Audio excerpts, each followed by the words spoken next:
Enrollment season means gasto season. So there are clients na nagtatanong sa akin kung pwede daw ba silang magpahinga sa pagbabayad nila ng life insurance. Pwede nga ba?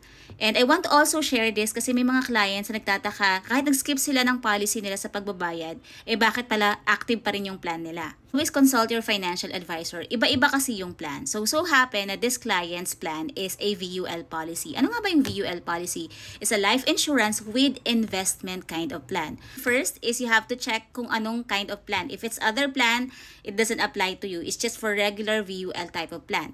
And then second, check magkano yung monthly periodic charge mo. And then third, kailangan mong i-check kung magkano yung fund value mo. So for example, you have a regular VUL plan and then pag-check mo, number 2 is ang iyong monthly periodic charge is around 2,000 pesos and then ang iyong available fund value is 100,000 pesos. So with that example, enough to cover yung monthly periodic charge ng fund value, kaya active pa rin yung plan niya.